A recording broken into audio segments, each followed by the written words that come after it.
Hello, everybody. Welcome back to another episode of Mondays Are for the Nerds. I'm your co-host, Jay Wright. And I'm your other co-host, Tristan Stump. And we thank you for joining us on this week to recap your pop culture news from the last 2 weeks. 2 weeks. There was got a big dog episode for you. And I absolutely hate to be a week behind talking about some of the stuff we're talking about this week. Yeah. But there was a little bit of a personal matter emergency. So we had to get that taken care of. But we are here, and we are going to talk about it. And actually, like that, we got the extra week because that gave me some extra time to collect my thoughts. Exactly. On the Switch 2. Exactly. Spoiler alert, we're going to talk about that reveal, obviously. Yeah. You think you got it? You think you got away from my opinion? No. For all the people who are obsessively watching Switch 2 coverage for the next 3 months, you have another thing to listen to. Add this to the list. Maybe I'll separate it as a clip and put it on YouTube Shorts or something. Yes. Oh my God. Yes. But yeah. Yeah. We got a super full episode for you. Probably won't spend too much time on small talk, but I know you have.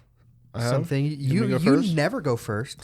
So I did that one time. Yeah, that one time, and then I usually go first because you either usually ask me or I just take over because you know how big my ego is. So no.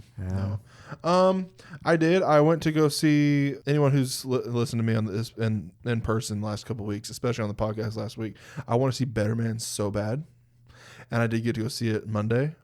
It is so good, and I hate that it's doing so poorly at the box office. Worldwide, so even. Because you want to say, it's just because Americans are being so American about it. But that's part of it, though. That is part of it. Here. But it's such a good movie. It's got glorified reviews from critics and audiences. It's so good. I cried 3 times watching that movie. Anyone I have told the movie about, because I've been like, the Better Man, the Robbie Williams biopic, and they're like, who, I'll say, British singer, he never took off here. Yeah. Most of the time I'm like, oh, interesting, because it's not like that's the first time we've ever gotten a biopic based on people we've never heard of. That just happens. Exactly. Big world. It's Maria Callas. I watched that movie. But anytime I tell them, it's the one where he's played by a CGI chimp. They look at me weird. I'm like, do you want to know why they made that decision? And they're like, why? Is it because of how is it a choice based on his life story? It's like, no, it's because he thought we have no human empathy for other humans. So if we made him an animal, we'd feel better for him. And every single person I told, that's what you told me a while back. No, he sees himself as less evolved. Less evolved? But okay. Yeah, after seeing the movie, it's definitely not that. Because that's the reason I had read or something he had said. Well, part of the reason why I'm a chimp is because I feel like we will feel better for animals than we do humans. We have no empathy for humans. Okay, no, that might be true. That's probably true. I thought you meant like him as a person. What happened in the movie? A person. I just mean like the reason they made him a monkey in general, or chimp or what in general is because he thought. No, that's more. He'll have more sympathy for an animal. That's 100% and, true. And every person I told that was like, that is the stupidest thing I've ever heard. It works out well. It looks great. Spoiler alert: Oscar nominated. Yeah, VFX. So, but no, the performance it was as someone who didn't know who he was before the first trailer came out. And as someone who, whenever I saw the first trailer come out and discussing film, said, a new movie based on Robbie Williams' life. I'm like, did they just misspell Robin Williams? Is this a Robin Williams topic I didn't know about? No, it's very good. And I love, 2 of his songs are my favorite now. It's his 2 biggest ones, obviously. But I listen to them nonstop. My mom loved it. She cried in the movie. Jackson said he really liked it, which is surprising. It's a really good movie. I hate that it's not doing so good in the box office. I hate it. But I think it's well-deserved of a watch, at least. Well-deserved. There's a lot of movies like that. It might be a cult classic Furiosa later. Was amazing. Didn't do good at the box office at all. I completely forgot Furiosa was a 2024 movie. I did too. I could have sworn it was like a late 2023. Oh, like the meme whenever in our Mufasa episode, I forgot that came out this year. Yeah. It was it was Memorial Day. We had Garfield. We had all that happening. And it's right in the middle of a bad time. But what movie? Forgot it existed. Furiosa. I thought you said Mufasa. I was like, huh? No, the meme wherever it's like, if you're going to go see a prequel, a big box office prequel, and ends in "sa." Go watch Furiosa. Yeah, okay, yeah. Yeah. But no, Better Man was really, really good. It's one of my favorites of the year by far. I went to see Wolfman, which is middle of the road. I give it about a 6 or 7 out of 10. I saw A Different Man, this week when it dropped on Max. Pretty good. I can see why Sebastian Stan is getting nomination buzz for it. That's about all I did. Some more Red Dead practice. That's it. Something that I had started to talk about last week before we had to scrap the episode. I've been playing a lot of Metaphor. Yeah, it was a 2024 release. It won several game awards. So good. I'm addicted, pretty much. I mean, I wouldn't say debilitating addicted, but like it's been my free time game, which is the bad thing because it's an RPG, but it's also side quests. I can just play for a couple hours and do that side quest and then like go back. Did you say this is like the first RPG you're gonna like 100%?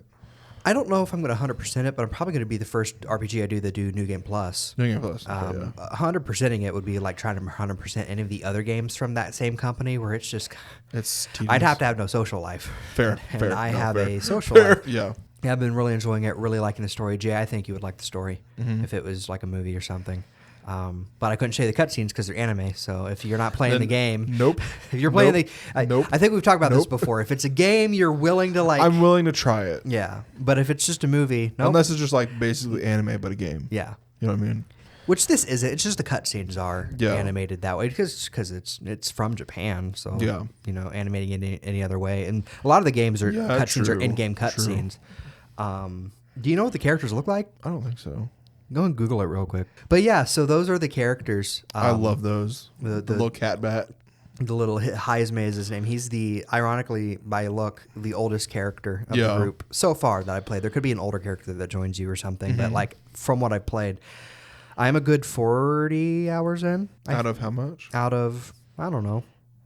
I've never played it before, and every player's time is different, especially the first time you play something. Second time I play, my New Game Plus probably be just breeze right through it. But I'm doing all the side quests. I'm trying to max out all my relationships with people because part of the game is having it has a lot of Persona DNA in it. There's a social life aspect. There's a time limit aspect to the main story. You get a time limit. You have several in-game days that you have to get your character stronger and then go into the main dungeon. Yeah.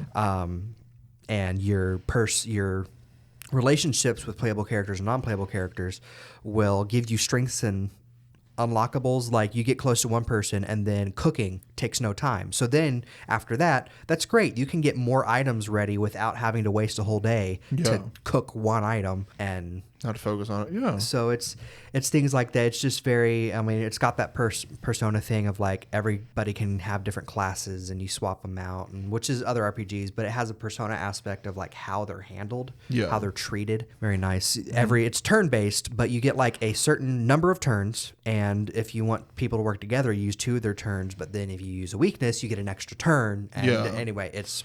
Is this the one where you said they can you can fight people without like going into the full battle? Yeah, you like, come across them. Yeah, in the overworld, if you're several levels above them, you'll just get the experience and go, and your characters will be like, yes, we won the battle, and it's very nice. Has a lot of funny moments, but it is a very tragic game. Yeah, I mean, the story is about. If anything happens to Heisme, I will riot. Yeah, Jay has figured out his favorite character is Heisme. You throw an animal in front of me and then give it like a little spin. You've got my attention. And for spoiler reasons, I can't tell you what his backstory is, but it's also. Oh no, don't tell me. Yeah, but it's So even the context of how he joins the group, I don't want to tell you because I don't know if we might end up playing it. I mean, it Heisme. But yeah, I've really been enjoying myself. Nice. I'm glad I actually finally got to play it. I got it for Christmas. So, yeah, really enjoying it. Probably one of my favorite RPGs now, like ever. Of all time? Like probably top 5. Just having not beat it. Sometimes endings will like just immediately be like, I enjoy my time by the end, but the ending will probably be. It through. Yeah. Yeah. I don't know how much I repeated myself or like rambled when I was talking about it because I didn't want to get into spoilers or anything. But, like the gameplay's nice and when you're traveling from town to town, the daily life is different because you can't just go and talk to people. So you read books or you like sweep the ship or like just different things where it definitely you go, I have only so much time to actually be in town before I have to travel again for the story. So you focus on doing side quests and because you can't do anything when you're in the ship other than talk to people or talk to your crew or do kind of like real-time-ish. Yeah. A little bit. Real-time-ish because every day you have a morning event, and a night event. And then some things might happen in between, but like you only ever get to choose 2 things to do in one day. Yeah. So if you read, then you do that one thing. If you spend time with a friend, you do that one thing. Like, so you only get the 2, and some of them aren't available at night. Some of them are only available at night. So it really, anyway. And then the side characters are all the voice acting in it's wonderful. I think I told you Hulkenberg's the elf of the group. I can't remember what they call elves. There is no like specific name that you have heard before. It's like a made up term for the game. But the elf of the group, of the main group, she her voice actress was in Outlander. Oh no, you told me about that. Yeah, because I went to my mom and I'm like, hey, does this character sound familiar? She's like, oh, and I'm like, it says she played so and so on Outlander. She's like, oh yeah, because usually when that happens, I'm like, oh, this person was Outlander. They're like nurse number 3, but this was like the first time I've been like, wait, that's like actually a named character. Anyway, the game's made me cry already. Yeah, several times. Several times it's made me cry. That's when you know it's a good game because you get attached to it. It's such a good game.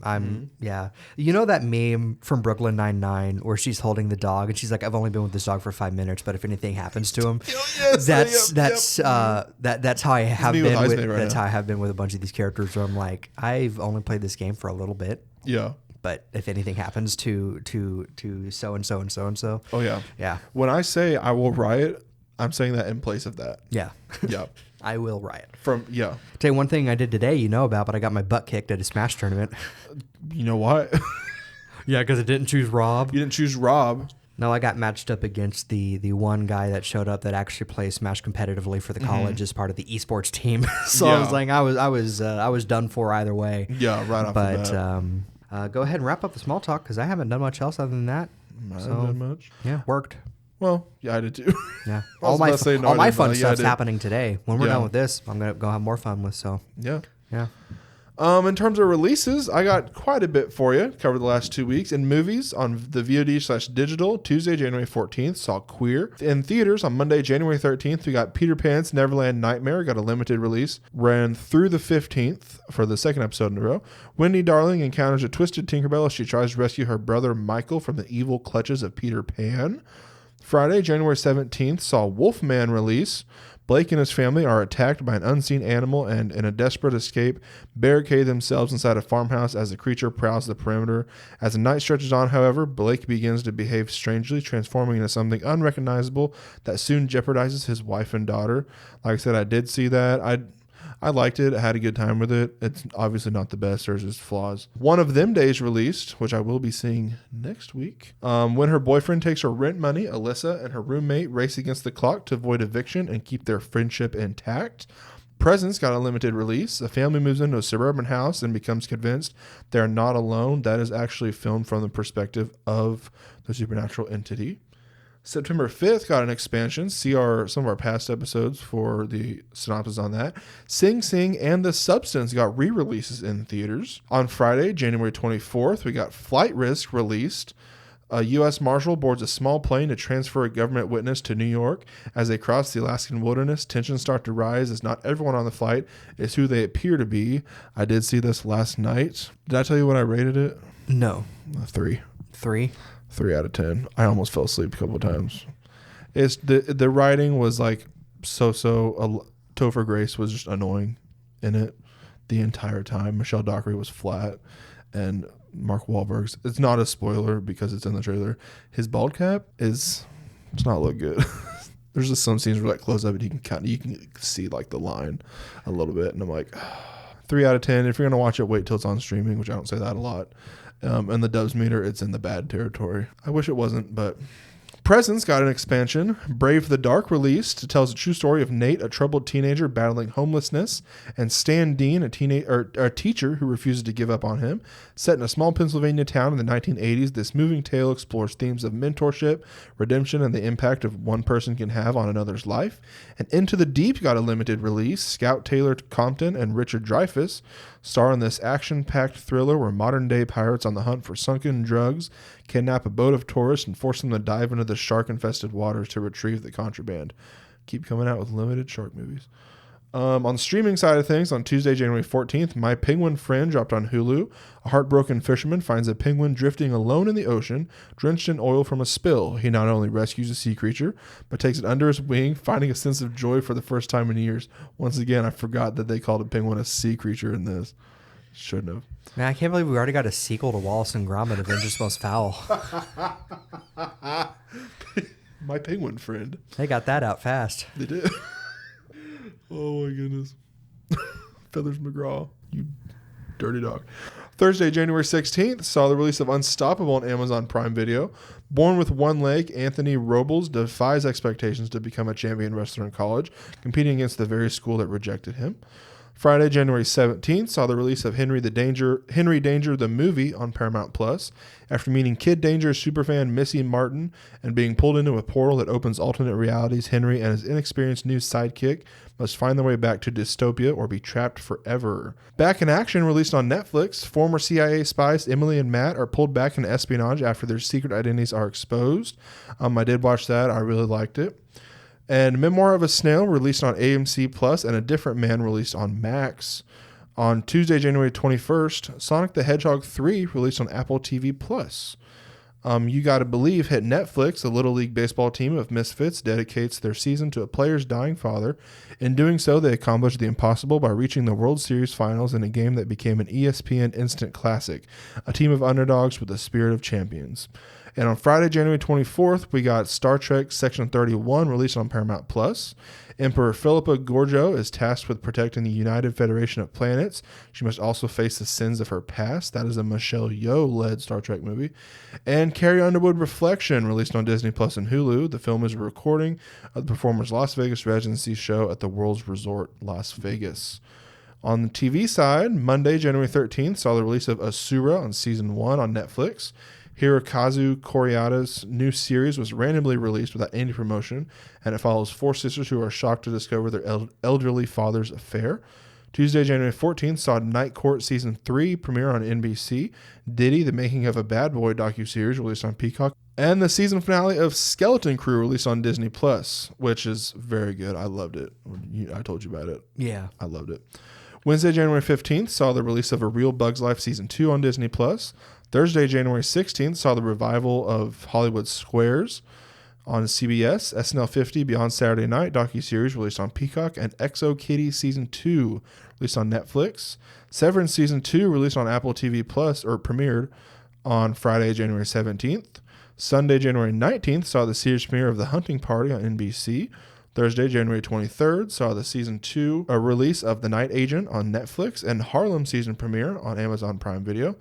And Saturday, January 25th, Asia. We get its series premiere on BBC America, the new BBC Earth. I only have one new news in terms of music. Young Gravy's new song for Dogman, which is on its second episode in a row, has been revealed. It is called Super Good, featuring James Brown. That is all of my releases / music news for this week. I actually have some music news. Oh? Chris Burney retired from Bowling for Soup this week. I Oh. can't remember what day they made that announcement, and they are not replacing him. I believe he was the... what did he play? You said retired, not died, right? He retired, yeah, Okay. retired. Okay. He had temporarily stepped back because of a leg injury sometime last year. But he was a guitarist for the group.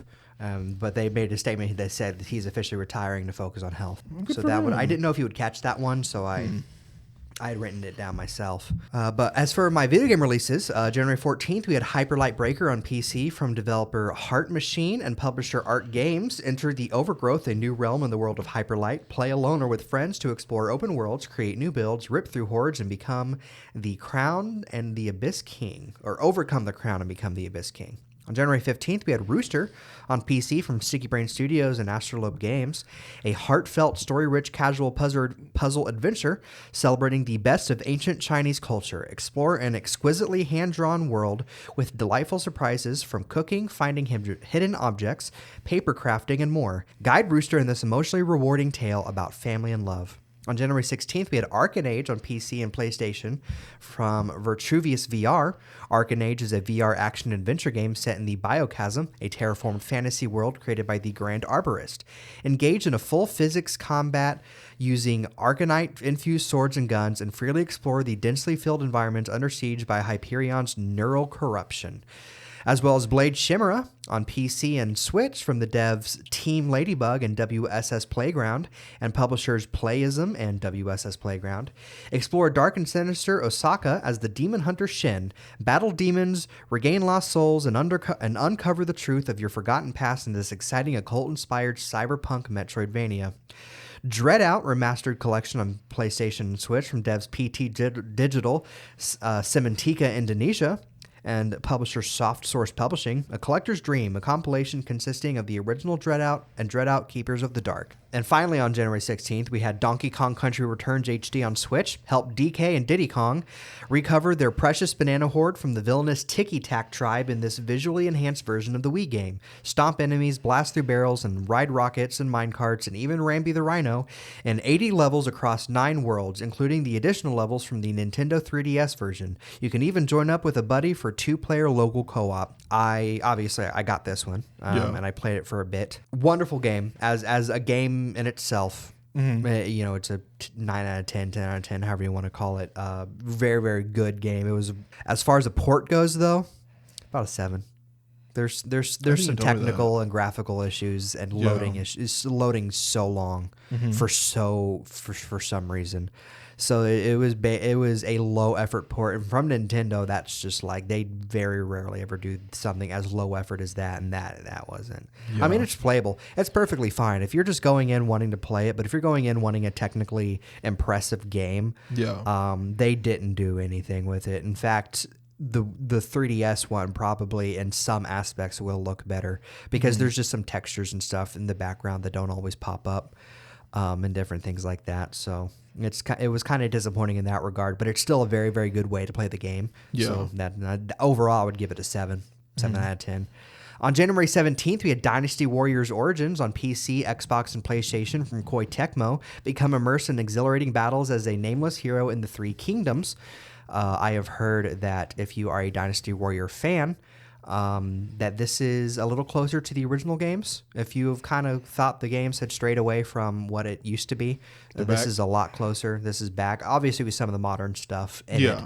But apparently this was them trying to go back and be like, okay, we've obviously lost the plot somewhere. Let's just, go back to what we used to a little more. Worked for. So I've heard very, very good things about it. So check that out if you are a Dynasty Warriors fan. Tales of Grace's F remastered on all major platforms from devs Tosei Co. and publisher Bandai Namco. Tales of Grace's F is back with a beautiful and easier to play version. This game also includes Lineage and Legacies and after story to the main scenario. January 20th had Idun Frontline Survival on PC from Idun Interactive and publisher Surefire Games, a defense RTS where you can move turrets at will, extract resources, upgrade technology, and defend against enemy swarms in a gripping space campaign. Hold the line, set up your turrets, and brace for screen-filling hordes.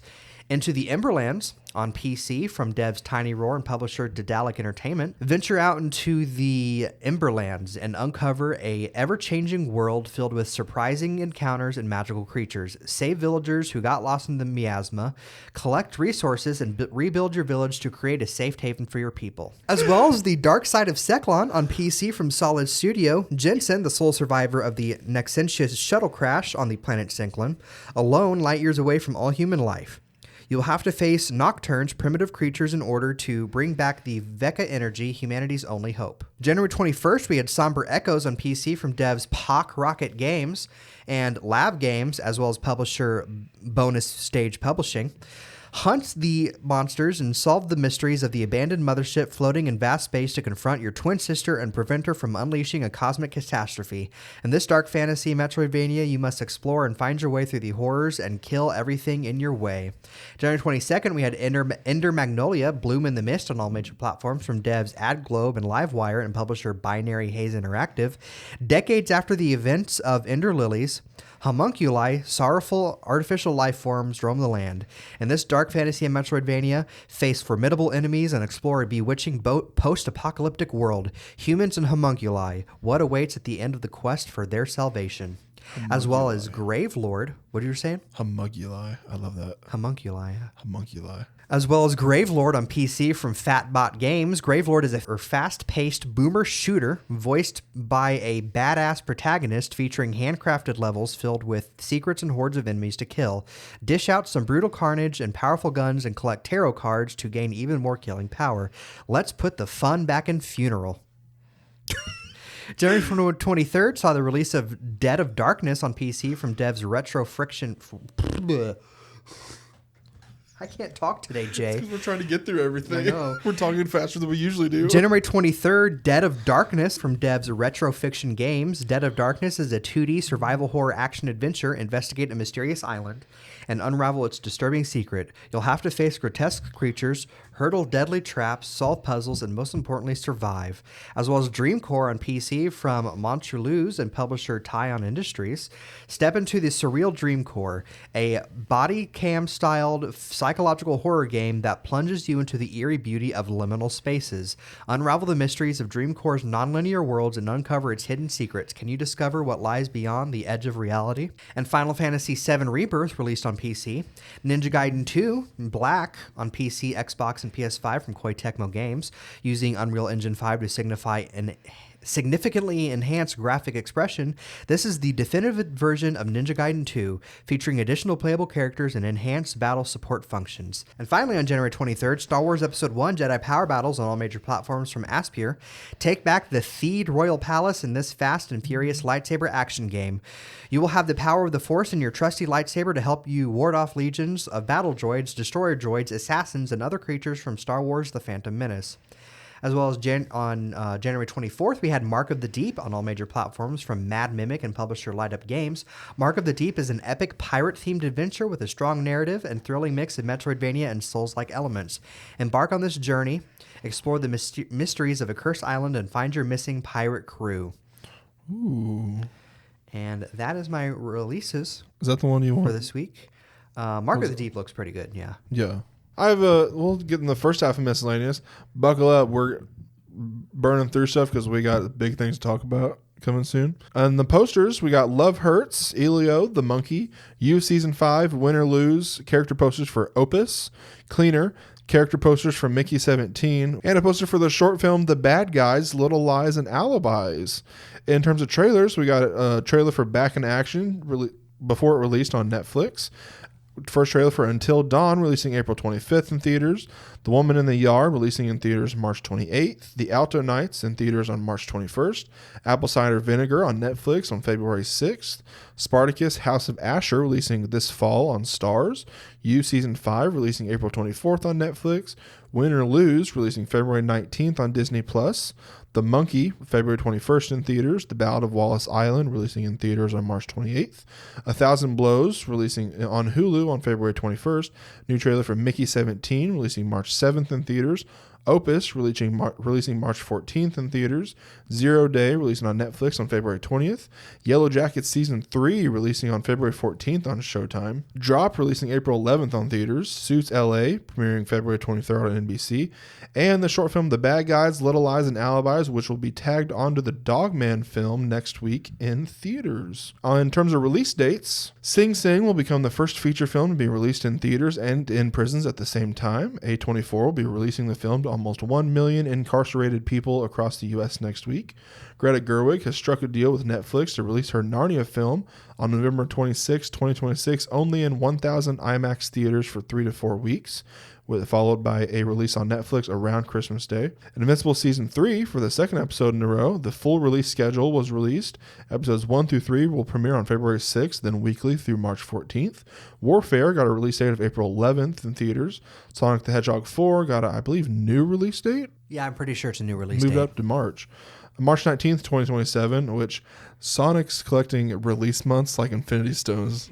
Did you see that? Yeah. February, April, December, and now March.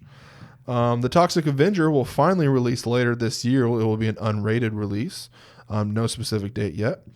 The Righteous Gemstones, Season 4 will premiere in March, and it was announced it will be the final season, which sucks because that show's so good. And John Goodman, I think the Connors is also ending. So that and this ending.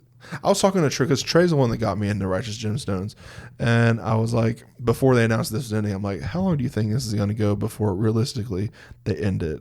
I'm like, why do you think they would? And he's like, probably not too much longer. And I'm like, I think if they are going to, it's going to be because John Goodman wants to do other stuff. And then I saw this and I was like, me and my mouth. Yeah.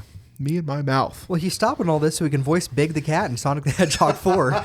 Okay, worth it. Froggy. I can't do a John Goodman impression, so there you go. Yeah, it's just solely but dumb. Exactly. Yeah. And grutified with one vocabulary in terms.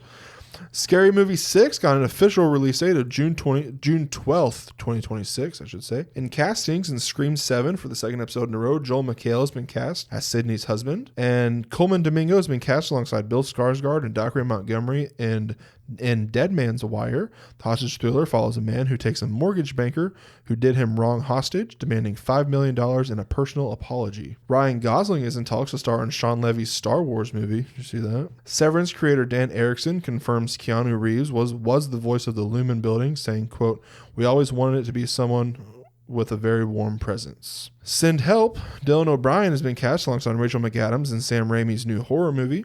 Uma Thurman has been cast in Dexter Resurrection, which is on its second episode in a row. Invincible Season 3 announced a lot of cast members, including Aaron Paul, Jonathan Banks, Simu Liu, Kate Mara, Zola Maranduena, and Zima. I believe, who voices Bender? John DiMaggio. Was he announced with this, or was he previously? Because I forget. With all this group this week. I can't remember. Anyway, he's going to be in Invincible Season 3. The Odyssey, for the third episode in a row, John Bernthal has joined the cast. Who do you think he'll be?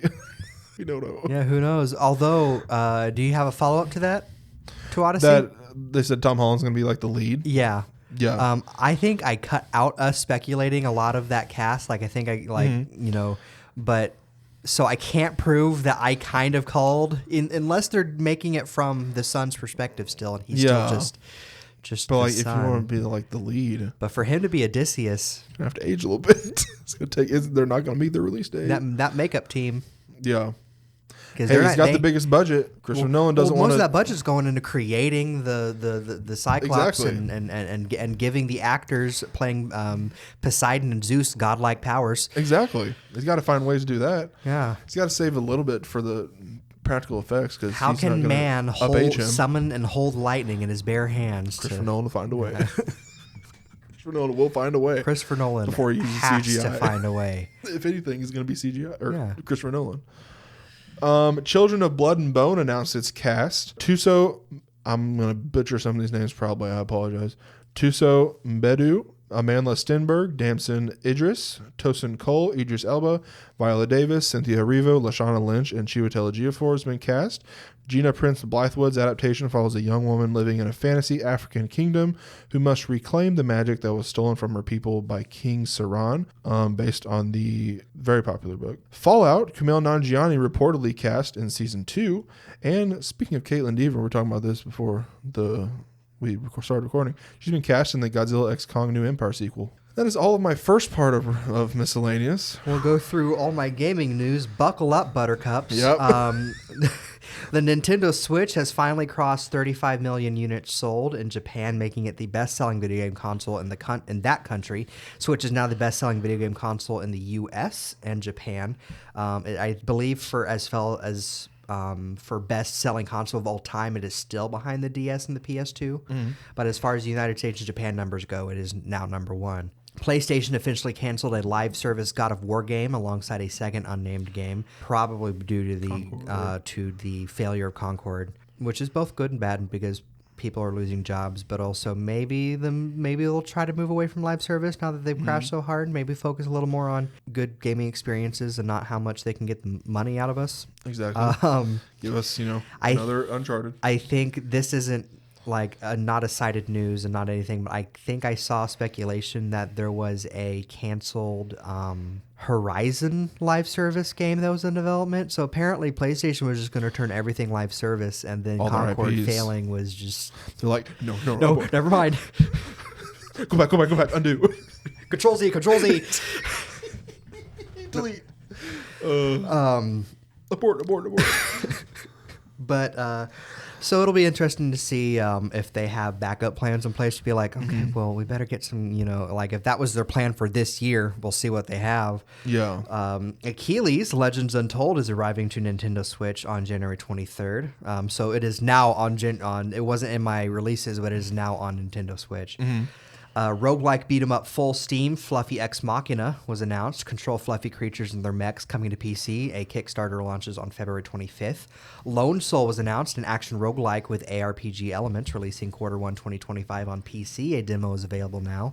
And Lone Soul stepped into the shoes of Varus, the overconfident yet powerful keeper of order, now taking the role of a tower conqueror driven by the mission to rescue the beautiful Revelia. But beware, the patrons are watching your every move, offering their guidance and their judgment. Very nice. Mai from Fatal Fury got a gameplay trailer for her upcoming appearance in Street Fighter 6. She releases February 5th, 2025. Blade and Soul Neo, a remake of the MMORPG classic, was announced. Releases in 2025. A new trailer for Tomb Raider 4 through 6 was released, showcasing bosses. The game releases on all major platforms on Valentine's Day. Moroi was announced, a dark fantasy hack and slash inspired by Romanian folklore, heavy metal, and the works of David Lynch. Releases in 2025. Forest Rains was announced with a cinematic trailer set in a post-apocalyptic Paris after nature has taken over. SCP Fragmented Minds enters early access January 27th on PC. Big Helmet Heroes releases February 6th on all major platforms. War Torn was announced, a fantasy real-time roguelike strategy game, follows a pair of elven sisters who face moral dilemmas on their quest. Releases this spring. A trailer was released for Conan the Barbarian and Mortal Kombat 1, out now. Co-op isometric action shooter Detective, like technology. 2112 releases January 29th on PC. Final Fantasy VII Rebirth has been Steam Deck verified, shown in a funny trailer featuring a Steam Deck adorned in a chocobo costume. Godzilla was added as a boss to Fortnite last week. It has been stated that a new hero will be added to Marvel Rivals every 1.5 months. And the big thing from last week was the official full reveal. So not counting leaks and things that we've already seen of it, but the official full reveal. From Nintendo itself. From Nintendo itself. On January 16th, Nintendo shadow dropped the official reveal trailer for the Nintendo Switch 2, confirming the console's bigger size, black color scheme with red and blue accents, magnetic Joy-Con, USB-C ports on the top and bottom of the console, and a dock that covers less of the console than previous iteration. Backwards compatibility with Switch 1 games was reiterated, though some games will not be fully compatible. Some people think that to mean that things like a Labo, where it required the exact dimensions of the Switch to be slid into it, won't work, as well as it seems that the bottom of the Joy-Con doesn't have the AR sensor, so certain games might not, those mini games might not work, or might not work, like the game might not work altogether. There was a leaked C button on the console, like an extra button below the, I believe, home button on the right Joy-Con was shown, but it was just blank. Like there wasn't a symbol on the button or anything. So people are wondering, well, were the leaks like an outdated, or is Nintendo just being weird, not showing us what that means yet? Yeah. But it did give us a release timing of 2025. We will probably get a specific release later on. A price was not given either. Further information such as price, release, games, and all that will be given during a Nintendo Direct held on April 2nd, 2024, which means... 2025. Yeah, 2025. What year is it? Anyway, so they're making us wait longer. You know my thoughts on like why they released it this early? Why? If they're gonna have something in April, probably because the leagues to cover themselves. I feel like or else it would have been like late February maybe. Yeah, if not early March. Several insiders said that Nintendo really didn't care, but apparently they did. I mean, there were some people. There are former Nintendo employees who have a podcast that I watch, and they actually talked about the leaks a little bit, and they were like, "Yeah, Nintendo's not happy." That was the impression I got, them releasing this early and then not having anything else until beginning of April. Yeah, so April is like they're covering them. They're like, oh, okay, we're getting this out there because investors are probably going to be like, hey, what's with these leaks? Yeah, I mean, there was that whole thing with the manufacturer of the Switch 2 accessories, like, hey, we got a Switch 2 off the black market so we could make the dimensions for these. This is legit. And then apparently lawyers showed up at the convention. Yeah, and the next day they were like, actually, everything we made has been based on rumors.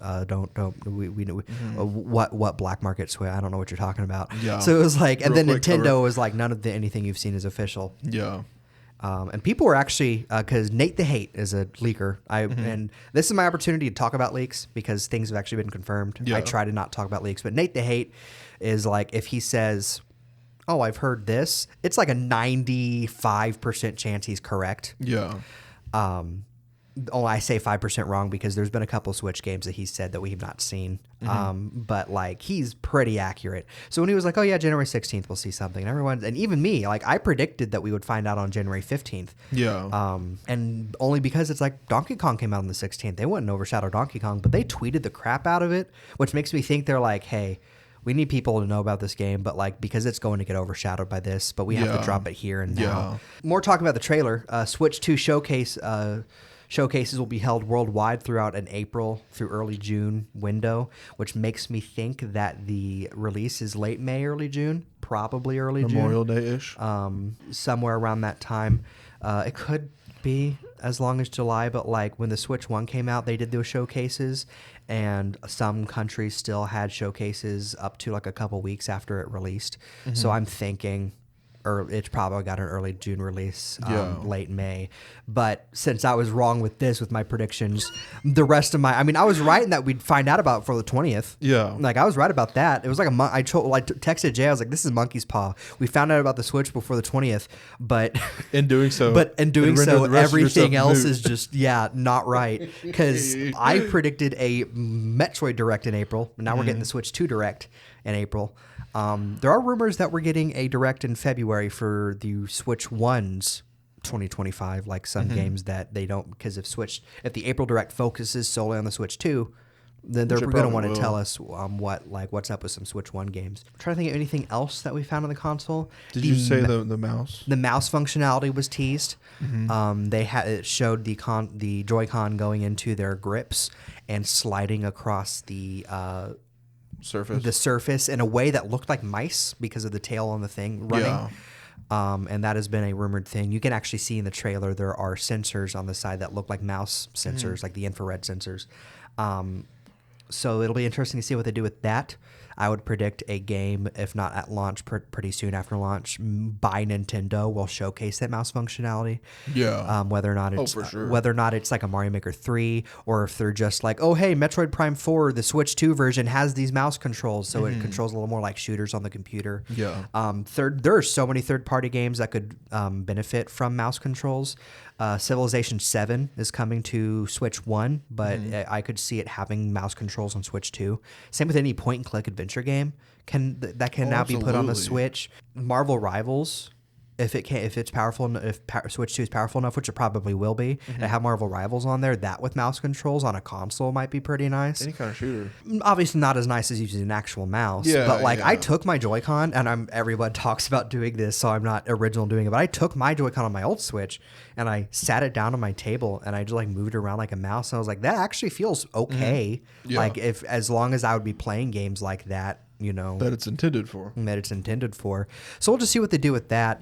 But speaking of games, they did give us one game. They showed about 10 seconds of a new Mario Kart with a art style change, bigger roads. 24 racers were teased. I think if you dig through the footage, you can actually count out 24 racers in the footage, but you can for sure tell 24 racers because there's 24 spaces at the starting line. But the biggest thing, no one's talking about that. No one's talking about the fact that if you watching it on my phone, I'm like, well, this looks no different than Mario Kart 8, graphic wise. But I watched it on my TV a couple times, no, it looks better. And it's also very clearly an early build for one, because when we're not hearing about anything else till April, who knows how early this trailer was made and what they could show us. But the ground textures and stuff look fine. Yeah. Nothing too impressive, but I'm sure once we get the full reveal in April, we'll get our socks blown off. Yeah. This was just to go, hey, look, new Mario Kart. Really something you got to show. Mostly stuff for people who don't care about hardware. To see software, and for investors to be like, okay, you showed us what we already know because of leaks, show us something new. Mario Kart. But the thing that people talked about most about it was the art style, specifically Donkey Kong. He looks a little more like the movie version, the Seth Rogen Donkey Kong. Yeah. I would say it's closer to the classic art style Donkey Kong, which the movie Donkey Kong was based on. He's like a nice meld between the rare Donkey Kong and the Nintendo Donkey Kong. Yeah. But he looks a lot more like, I mean, he's got the rounder arms and face, and there's a lot more of dark around his eyes, like his brow isn't as furrowed, and his mouth is a lot bigger. But then Mario looks like he has like Mario Kart 64 proportions, with the bigger hands and the rounder, like the chubbier cheeks. Bowser has like his mouth is a lot more tight around his head. Like it looks a lot more like the Mario 64 Bowser, like official art, not the model. Yeah. But so it looks like a lot more of a cutesy art style that the 2D Mario art has turned into 3D, which could mean people are speculating one of two things. It could be that there are costumes in the game, so these are just like classic designs for the characters as costumes, or that it's just a new art style that they're deciding to go with either permanently, so this is what Mario characters will look like for the Switch 2 era, or just for Mario Kart. Yeah. Because, I mean, looking closer to Mario Kart 64, it is the 30th anniversary of Mario Kart this year. So it makes sense. So for have a game where the art style goes back to Mario 64 a little bit, to be a little more like, that makes sense. Like I could see them totally doing that.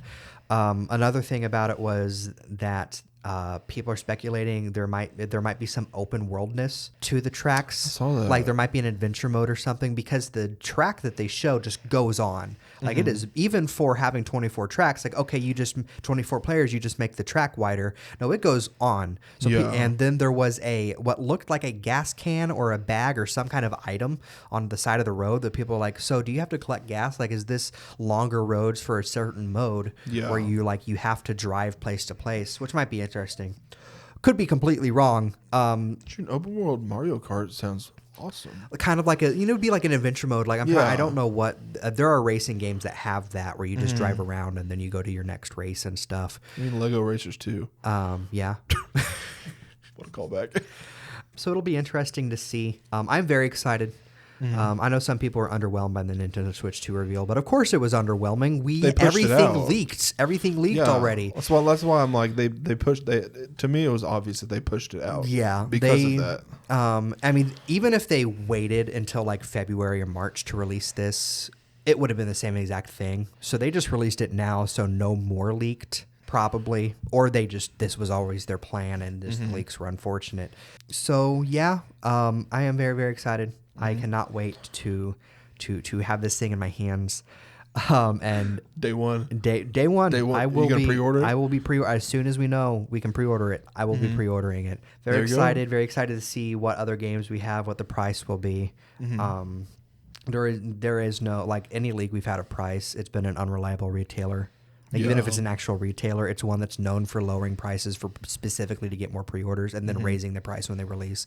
Yeah. So it's like we can't take anything until Nintendo actually pushes it. But that's not my only gaming news, Jay.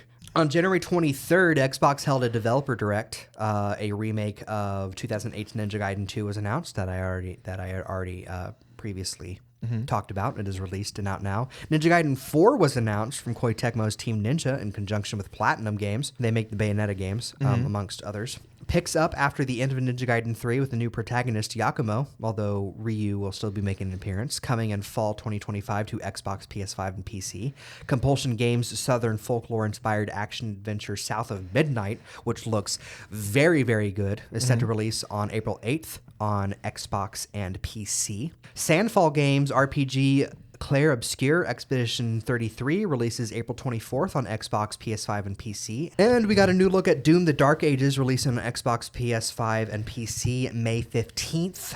I know Trent is very excited about that one. We'll probably hear his thoughts on here when it releases. Have my special guest. And then developer Extremely OK has announced the cancellation of Celeste's successor Earthblade following a falling out with a founding member of the team. Extremely OK will now focus on a smaller game project going forward. As of January 24th, 2025, The Simpsons Tapped Out has officially shut down and is no longer available for play. Deck building turn-based roguelike Die in the Dungeon releases February 21st on PC. Voxile, formerly known as Voxland, was revealed. The voxel-based crafting game based on Minecraft, or described as Minecraft with guns, will release on PC. A demo is available on Steam now. Co-op roguelike Sworn, about taking back Camelot from a corrupted Arthur and the Round Table, releases February 6th on PC, Xbox, and PlayStation. A Switch release is scheduled for later this year. Metroidvania Beyond the Ice Palace 2 from dev Storybird Studio releases on PC March 10th and everywhere else March 11th. Order 13 received a teaser trailer, a horror game about packing boxes in a warehouse. A game about digging a hole releases February 7th on PC. I saw footage of that. Hello Kitty DLC is coming to Minecraft. Old Man in the Park simulator titled The Bench was revealed. Solve crossword puzzles, annoy park staff, and feed pigeons in this puzzle game coming to PC. I love games like that because I'm like, Jay's going to love this. Oh, absolutely. We got an off-road exploration game called Over the Hill was announced coming to PC. A physics-based city builder, All Will Fall, was announced coming to PC in 2025. I'm just going to spell this out because I don't know how to pronounce it. TBJBU2 announced StarCrafter, a open-world survival game set in space, operate mines, manage electricity, and terraform terrains to create new planets, coming to PC. Fear the Reaper, a multiplayer 1v7 horror game about hiding from a player playing as the Reaper, coming to PC from Pleasantly Friendly Games. Who Are You received a trailer. The first-person psychological horror game follows Ray Roswell, a man who lost his wife 20 years before the game and searches for his missing daughter. Aliens seem to be involved, coming to PC in 2025. Fatal Fury 2, Super Ninja Boy, and Suit Haken were added to the NSO Super Nintendo app on January 23rd. And finally, Super Rare Games has announced Grandma No, a physics-based puzzle game in which you control Grandma as she tries to complete tasks in this chaotic environment. Is that the one that you and Trent were talking about? That's the one I was going to send the trailer to Trent because I was like, this is hilarious. I want Jay's pure reaction. Yes. We're running out of time for you to stop and see the trailer. Oh, sorry. I'll watch it. But I watched it and I was like, Jay needs to see this trailer. Grandma, no. Grandma, no. The trailer opens with the grandma picking up the phone and it being like, "Hey, Mom, it's me. We've decided to go to a nudist beach for a week, so you're watching the baby." And the baby like bashes through the door and he's like, "Also, we're here, bye." And then the rest of the trailer is just her like, it's got like this Octodad thing about it where like her arms are just kind of just wobbly. Yeah. And so she like, but it's like Octodad meets Overcooked.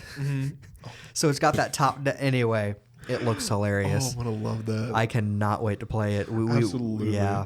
Oh. That is my gaming news for the last 2 weeks. That's your miscellaneous. Let's wrap up my miscellaneous.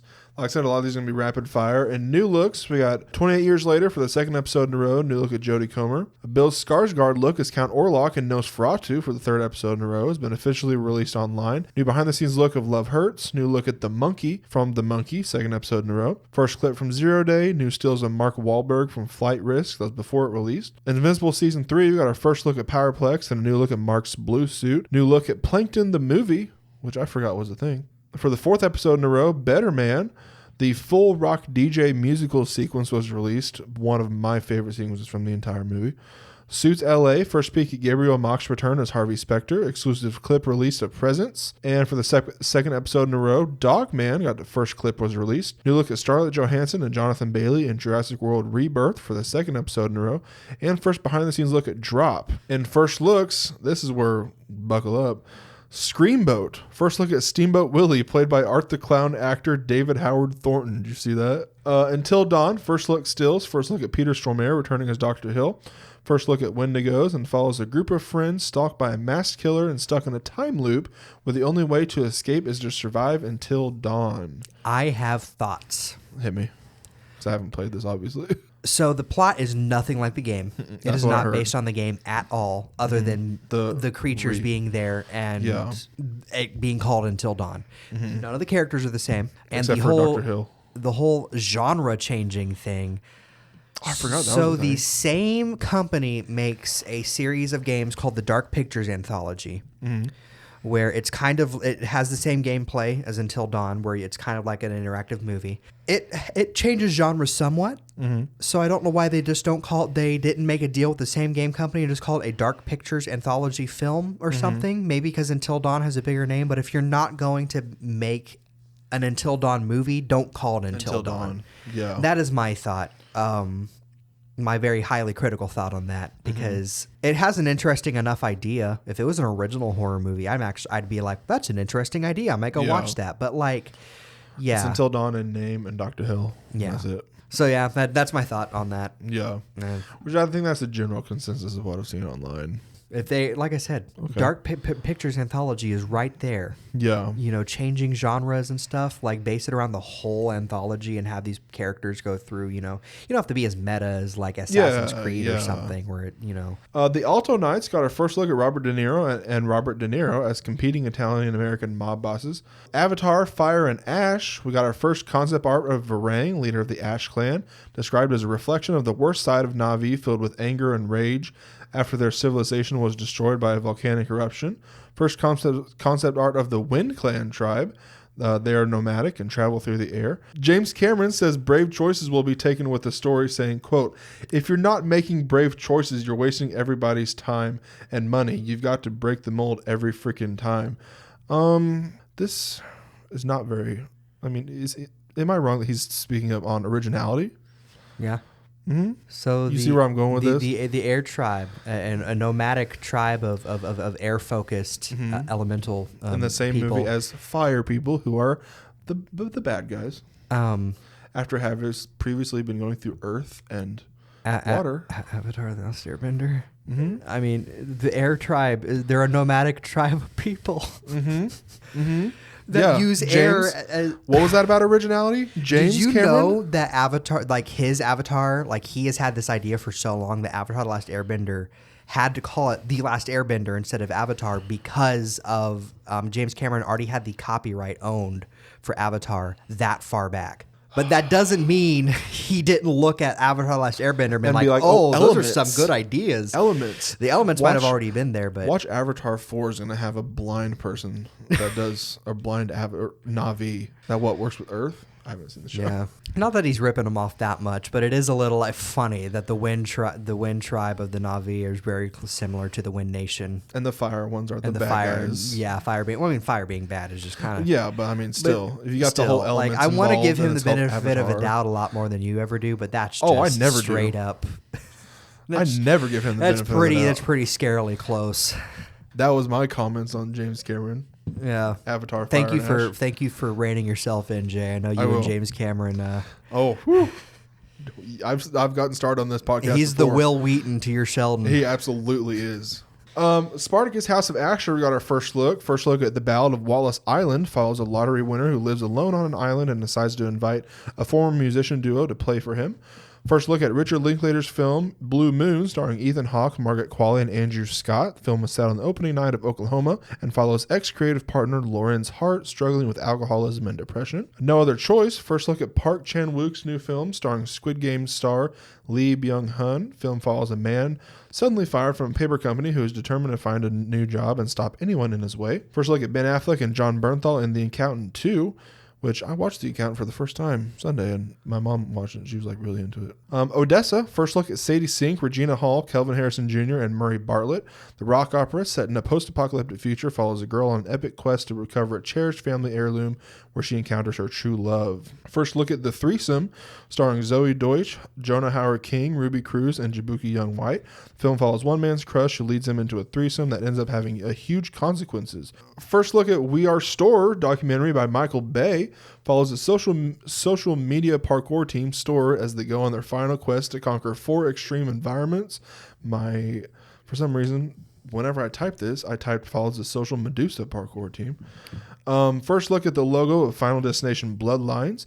And first look at Jennifer Lopez and Diego Luna in Kiss of the Spider-Woman follows a man who tries to escape the horrors of his imprisonment by imagining films starring a classic screen actress named Ingrid Luna. In the box office, Den of Thieves Pantera, for the second episode in a row, opened with $15.5 million in its domestic opening weekend, which is Lionsgate's first #1 film domestically since 2023. Nosferatu has earned $135 million worldwide on a $50 million budget. Better Man only earned $1.9 million in its U.S. release so far on a budget of $110 million.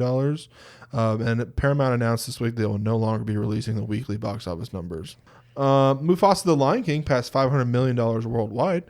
Gladiator 2 officially passes Gladiator at the worldwide box office. One of Them Days opened this past weekend with $11.6 million domestically, bringing it to #1 at the domestic box office, and has already made its $14 million budget back in just 4 days. Moana 2 passed $1 billion worldwide. This isn't anything to do with box office, but I included it because it's Wallace and Gromit, so why not? Avengers Most Foul became the most watched animated movie in the UK since modern records began. Oh, wow. Yeah. I mean, it deserves it. Absolutely, and we'll get into something else later. Flight Risk tracking to open with $9 to $11 million domestically. How to Train Your Dragon, for the third episode in a row, got a new teaser released last week, which featured the first look at Stormfly and Hook Fang, and the first look at the sand drawing sequence. In new announcements, Succession's creator Jesse Armstrong has decided to write a film for HBO as his next project. The film follows 4 friends who meet up during the turmoil of an ongoing international financial crisis. Fede Alvarez says they're now developing the idea for an Alien Romulus sequel, saying, quote, "Wherever we go now, we can go into uncharted waters." New Gremlins and Goonies movies are in the works at Warner Brothers. A live-action Stagtown horror movie adaptation is in the works. Wattpad Webtoon Studios and Margot Robbie's production company Lucky Chap are developing the film. Sydney Sweeney is in talks to star in a darkly comedic take on Edgar Allan Poe's The Mask of the Red Death for A24. The story follows a prince who attempts to avoid a dangerous plague known as the Red Death by hiding in his abbey. I'm waiting for the day when they make Murder on the Rue Manor, which isn't that the one of the orangutan? Maybe. Orangutan that kills people? Maybe. I'm down for that. I know. Edgar Allan Poe's stuff deserves more adaptions. We don't get it a whole lot. Absolutely. Like, let's see. Obviously, there's so many readings of The Raven. The two best, in my opinion, are The Simpsons. The Simpsons one, and Christopher Walken, I think, read The Raven. Yes. I forgot about that. Those are pretty good ones. And then there is a very good animated adaptation of The Telltale Heart. Mm-hmm. But everything else he does, maybe Cask of Amontillado might get referenced in something, but I don't know if there might be a movie. The Fall of the House of Usher had a show last year. Fall of the House of Usher had a show last year that also had adaptions of other Edgar Allan Poe stories within it, I think. Yeah. But I don't know. It feels like... see Mask of the Red Death, Cask of Amontillado. I mean, that's more of a short film thing. Yeah. But what about the one with the cat in the walls? That one, Yeah. Just different ones where it'd be cool to see more of his stuff, because, I mean, this is the guy that kind of grandfathered the horror genre, and in some ways the murder mystery genre as well. So and I love that they're going a darkly comedic take on it. Darkly comedic take. We'll see what that means. Exactly. An FBI spinoff called FBI CIA is in the works from Dick Wolf at CBS. Series will follow a straight-laced FBI agent and a street-smart CIA agent teaming up. Devil in the White City, Leonardo DiCaprio will star in the 20th Century Studios film directed by Martin Scorsese. The story follows a serial killer who murdered dozens of people while the city of Chicago was busy with hosting the World's Columbian Exposition of 1893, which I believe H.H. Holmes was the one that was active during that time. Robert Eggers is officially set to direct a sequel to Labyrinth. Charlie XCX will star in The Moment, a movie based on their own original idea for A24. She is also producing the film under her new production company, Studio 365. Heart of the Beast, Brad Pitt will star with David Ayer set to direct. Survival thriller follows a former Special Forces soldier and his retired dog who battle for survival after a plane crash deep in the Alaskan wilderness. Barbarian director Zach Krager is officially set to direct a new Resident Evil movie, will be more horror-focused and more faithful to the initial games. 4 studios are bidding for the film, including Warner Brothers and Netflix. Speaking of Robert Eggers again, he will be directing Werewolf, a 13th century werewolf story. For anyone who is upset that Yellowstone is ending, guess what's coming back? Yellowstone? Nope. Duck Dynasty, the revival. Shout out to you, Dad. Was announced this week. Will follow Willie, Corey, and their family, as well as including Miss Kay and Cy. Series was picked up for 21 hour-long episodes, which is 2 seasons worth, and will premiere in summer 2025 on A&E. Huh. Yeah, my dad's a huge Duck Dynasty I did fan. not have Duck Dynasty returning Neither did I. on my 2025 bingo card. Exactly. I saw the article and I was like, oh, there's like more Duck Dynasty coming in 2025. I'm like, oh, did I miss that they announced it? And then no, they announced it this week. And my last part of miscellaneous news, I got some Lego news. First look at the Lego Twilight set, releasing on February 1st, retailing at $219.99. I believe it's 2001 pieces. Exactly. Muppet Vision 3D will close down on June 7th. You see that official date. And the CinemaCon panel schedule has been revealed on March 31st.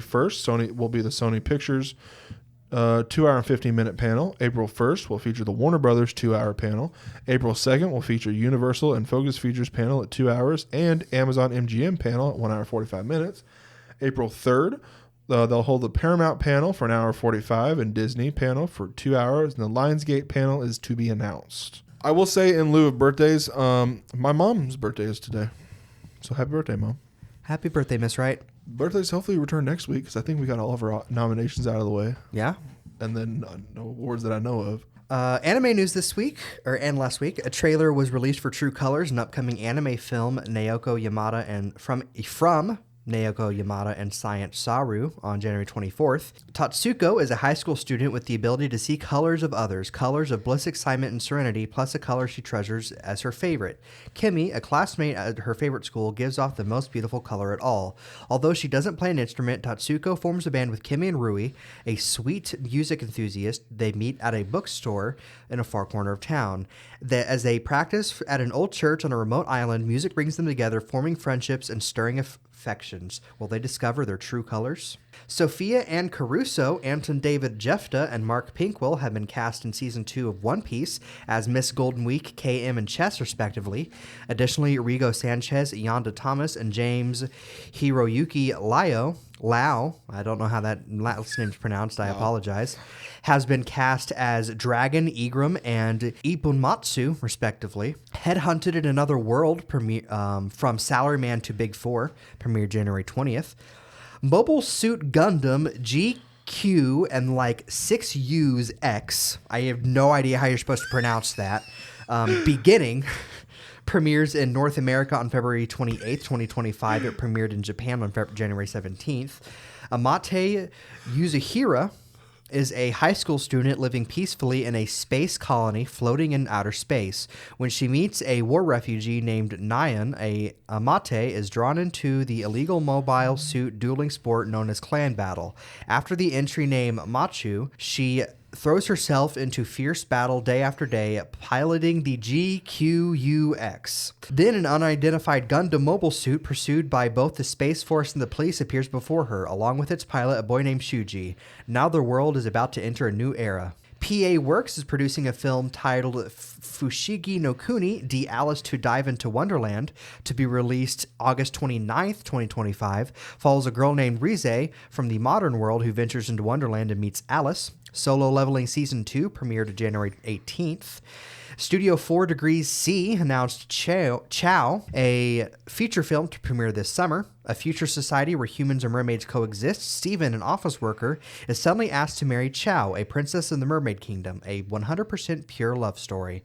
Rent-A-Girlfriend Season 4 Part 1 premieres this July. Teogonia anime adaptation premieres April 2025, based on the light novel by Tsukasa Tanimai. Humans fight to protect their land from the invading demi-human tribes in relentless battles. As his world is engulfed by intense warfare, Kai, a village boy from Lag, joins the fight to defend all he knows. After Kai's comrades fall one by one, he's injured. He suddenly recalls memories from another life. A fantasy tale unfolds as a village boy explores a world of magic, mystery, and heroism. Sentenced to be a Hero premieres in 2025 based on the light novels by Rocket, Shakai, and Mephisto. Heroism, a punishment for only the worst criminals. These sentenced to the fate of a hero are forced to fight on the front lines against deadly centers of contagion that rot the land to turn its creatures into roving armies of violent beasts. And if a hero dies, their only reward is being brought back to life so they can continue their never-ending battle. But when Xylo Forbarts, a member of Penal Hero Unit 9004 and a convicted godless killer, comes face to face with a new goddess.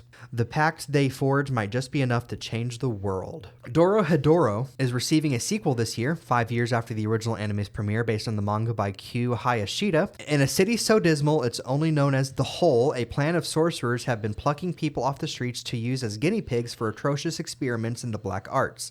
In a dark alley, Nikaido found Kaiman, a man with a reptile head and bad case of amnesia. To undo the spell, they're hunting and killing the sorcerers in the hole, hoping that eventually they'll kill the right one. But when the head sorcerer, gets word of a lizard man slaughtering his people, he sends a crew of cleaners into the hole, igniting a war between two worlds. Toy-san is receiving an anime film adaptation in summer 2025.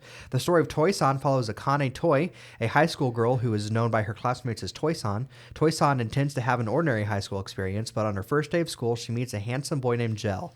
And although Toy-san assumes that her school life is about to turn into romance, instead Gel and the rest of her classmates are so wacky and eccentric that every day turns into a comedy complete with stand-up routines and skits. An anime adaptation of Haruno Hibiori and Yu Hitaki's light novel series, The Otome Heroines Fight for Survival, has been announced. Orphaned by a monster attack on her village, young Alicia spends 3 horrid years in an orphanage before finally running away. When she flees, however, Alicia has a violent encounter with an older woman hell-bent on killing her.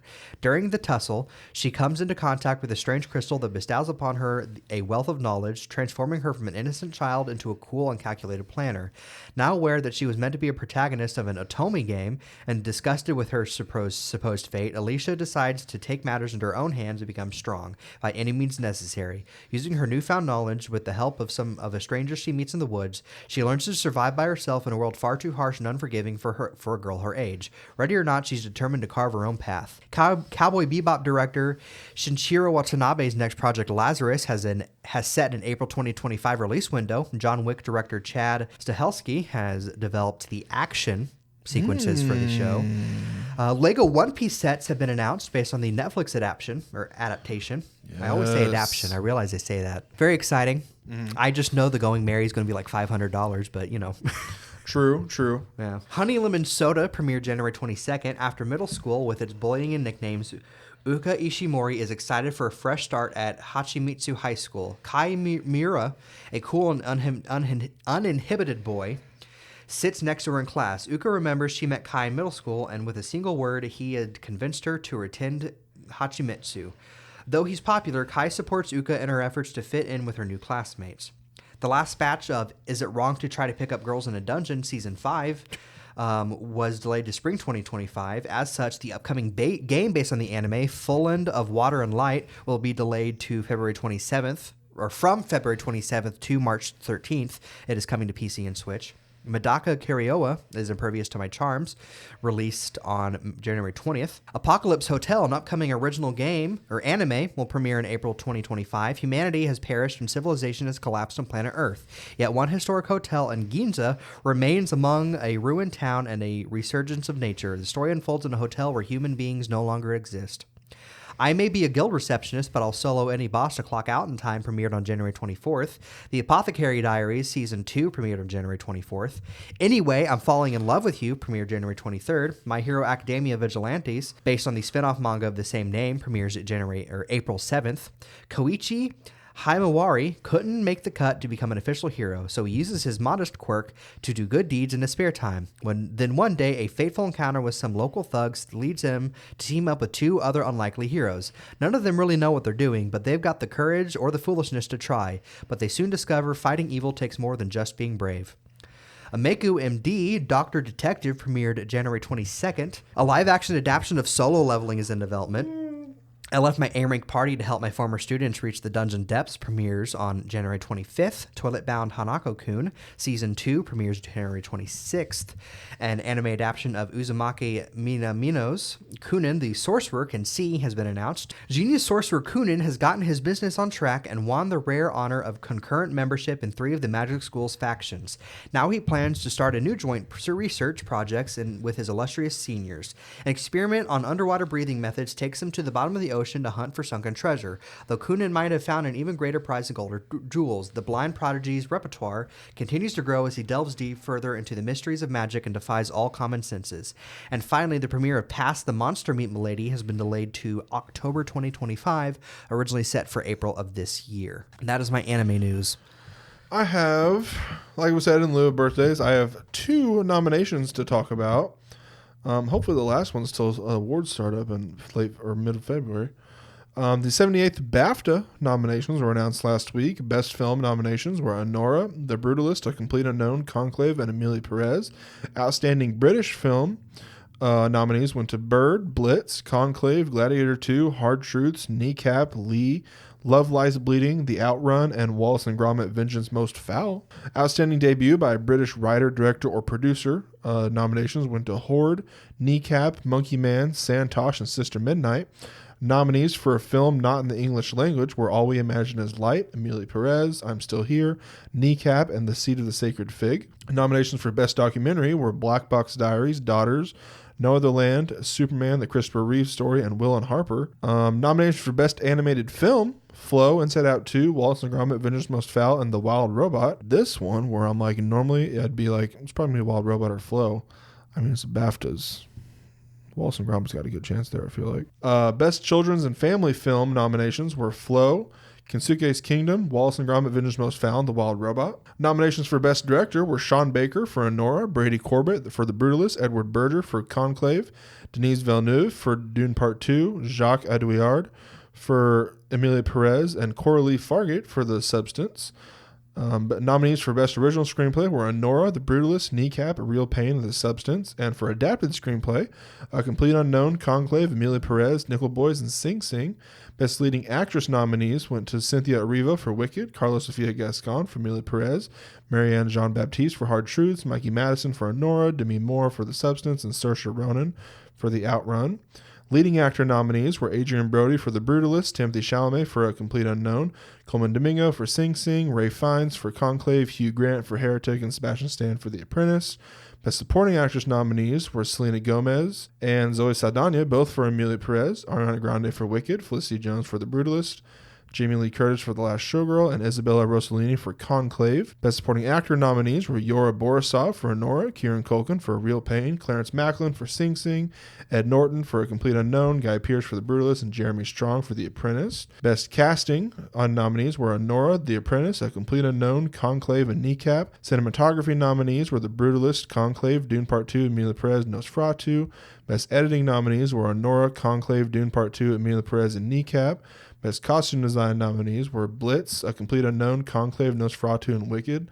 Best Makeup and Hair Design nominees went to Dune Part 2, Amelia Perez, Nosferatu, The Substance, and Wicked. Best Original Score nominees were The Brutalist, Conclave, Amelia Perez, Nosferatu, and The Wild Robot. Best Production Design nominees were The Brutalist, Conclave, Dune Part 2, Nosferatu, and Wicked. Best Sound nominees were Blitz, Dune Part 2, Gladiator 2, The Substance, and Wicked. Best Visual Effects nominees were Better Man, Dune Part 2, Gladiator 2, Kingdom of the Planet of the Apes, and Wicked. Best British Short Animation nominees were Adios, Mog's Christmas, and Wander to Wonder. Best British Short Film nominees were The Flowers Stand Silently Witnessing, Marion, Milk, Rock, Paper, Scissors, and Stomach Bug. And EE Rising Star nominees were Marissa Abella, Jarrell Jerome, David Johnson, Mikey Madison, and Navan Rizwan. And for my most anticipated thing, one of every year, the 97th Oscar nominations were announced this week. I have thoughts. I'll hold them till the end. Best Picture nominees were Anora, The Brutalist, A Complete Unknown, Conclave, Dune Part 2, Amelia Perez, I'm Still Here, Nickel Boys, The Substance, and Wicked.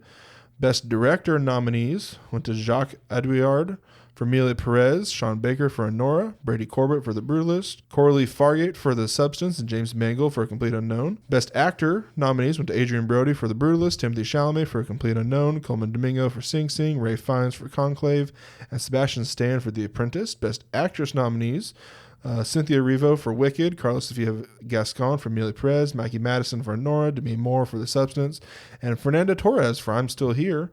Best Supporting Actor nominees went to Yura Borisov for Anora, Kieran Culkin for A Real Pain, Edward Norton for A Complete Unknown, Guy Pearce for The Brutalist, and Jeremy Strong for The Apprentice. And Best Supporting Actress Monica Barbaro got in for A Complete Unknown, Ariana Grande for Wicked, Felicity Jones for The Brutalist, Isabella Rossellini for Conclave, and Zoe Saldana for Amelia Perez. Original screenplay nominations were Honora, The Brutalist, A Real Pain, September 5th, and The Substance. And adapted screenplay were Conclave, A Complete Unknown, Amelia Perez, Nickel Boys, and Sing Sing. Best animated feature, the 5 that we predicted. Flow, Inside Out 2, Memoirs of a Snail, Wallace and Gromit: Vintage Most Foul, and The Wild Robot. Best Production Design nominees were The Brutalist, Conclave, Dune Part 2, Nosferatu, and Wicked. Best Costume Design was A Complete Unknown, Conclave, Gladiator 2, Nosferatu, and Wicked. Best Cinematography nominees were The Brutalist, Dune Part 2, Amelia Perez, Maria, and Nosferatu. Best Editing nominees were Nora, The Brutalist, Conclave, Amelia Perez, and Wicked. Best Makeup and Hairstyling nominees were A Different Man, Amelia Perez, Nosferatu, The Substance, and Wicked. Best Sound nominees were A Complete Unknown, Dune Part 2, Amelia Perez, Wicked, and The Wild Robot. Best Visual Effects nominees were Alien Romulus, Better Man, Dune Part 2, Kingdom of the Planet of the Apes, and Wicked. Best Original Score nominees were The Brutalist, Conclave, Amelia Perez, Wicked, and The Wild Robot. Best Original Song nominees were El Mal and Mi Camino, both from Amelia Perez. The Journey from the 688, Like a Bird from Sing Sing, and Never Too Late from Elton John, Never Too Late. Best Documentary Feature were Black Box Diaries, No Other Land, Porcelain War, Soundtrack to a Coup d'Etat, and Sugarcane. Best International Feature nominees were I'm Still Here from Brazil, The Girl with a Needle from Denmark, Amelia Perez from France, The Seed of the Sacred Fig from Germany, and Flow from Latvia. Best Animated Short nominees were Beautiful Man, In the Shadow of the Cypress, Magic Candies, Wonder to Wonder, and Yuck. Best Documentary Shorts were Death by Numbers, I Am Ready Warden, Incident, Instruments of a Beating Heart, and The Only Girl in the Orchestra. And Best Live Action Short nominees were Alien, Anuja, I'm Not a Robot, The Last Ranger, and The Man Who Cannot Remain Silent. So a lot of my thoughts will be included in these fun facts I also have about it. Ariana Grande, Zoe Saldana, Fernanda Torres, Carlos Villa-Gascon, Sebastian Stan, and Demi Moore are all first-time Oscar nominees. Carlos Sofia Vascon is the first ever openly transgender actress to be nominated for an acting Oscar, and Fernanda Torres is the second Brazilian actress to be nominated for Best Actress at the Oscars. Like the Golden Globes, her mother, Fernanda Montenegro, was the first Brazilian to be nominated. Challengers received no nominations. Crime, because the score is amazing. Conclave was also not nominated for cinematography, which is a huge crime. Denis Villeneuve has not received Best Director nominations for both Dune films, despite receiving Best Picture nominations for both of them. You might have seen this. Wallace and Gromit are now 6-time Oscar nominees. One of the most nominated animated franchises of all time at the Oscars. Amelia Perez has broken the record for the most nominated non-English film at the Oscars with 13 nominations, also being the most nominated film this year. A lot of people are upset about this, having not seen it and no real want to see it. I'm like, it's not. Have you seen what else is tied for with that amount? Oppenheimer, Mary Poppins, Forrest Gump, Gone with the Wind, The Shape of Water, and The Lord of the Rings, The Fellowship of the Ring all also got 13 nominations, which is the second most. It shouldn't be up there with those movies. Dune is the fourth franchise to have its first 2 films nominated for Best Picture at the Oscars. Others include The Godfather, Avatar, and Lord of the Rings. And The Substance has become the 7th horror film to be nominated for Best Picture. The others include The Exorcist, Jaws, The Silence of the Lambs, The Sixth Sense, Black Swan, and Get Out. And the Oscars are, of course, held on March 2nd on ABC and Hulu, hosted by the one and only Conan O'Brien. Very excited for that. And that is all of those nominations I have. Like I said, hopefully Birthdays will be back next week. I do have one comic news. A comic news. Superman Unlimited will launch in May, a new series from Dan Scott and artist Raphael Albuquerque, following Superman after a Kryptonian asteroid strikes Earth and the opportunity for so many people to possess his biggest weakness. I have a couple. In DC, on the DC side of things, Harley Quinn Season 5 released this week. Swamp Thing, James Mangold says the movie will be a simple gothic horror movie, saying, quote, "While I'm sure DC views Swamp Thing as a franchise, I would be viewing it as a very simple, clean, gothic horror movie." Supergirl, Woman of Tomorrow, David Krumholtz and Emily Beecham have been cast as Supergirl's parents, and we got our first behind-the-scenes look, as well as a first look at the logo. Lanterns, did you see this? I did. Ulrich Thompson has been cast as Sinestro. I could look at him and be like, yeah, okay. The picture. Good choice. The name, he looks familiar. I don't recognize the name. I don't recognize the name. But it's the face. Yeah. But even then, I'm like, Yeah. Oh, yeah. Good. He'll be a good Sinestro probably. Oh, Just yeah. look alone. I'm like, yeah. This show, Lanterns, is becoming one of my highest anticipated. Oh, I am so ready. It's not until next year, right? I think, yeah, roughly the same release date as Yeah, because Supergirl, if they just casted him, then Yeah. so it's... James Gunn said they're developing separate DC Studios opening for Elseworlds projects. And when asked if the Suicide Squad is canon to the DCU, he once again, in my opinion, kind of dodged the question. Confused or made things confusing again. Saying, quote, only Creature Commandos forward is pure canon. The Suicide Squad has a lot of consistencies, but I think of it as an imperfect memory. So basically the events happen, but not exactly as how the movie put it. Kind of like how... The way he described it was like, they say Rick Flag Jr. is dead in Creature Commandos. Yeah.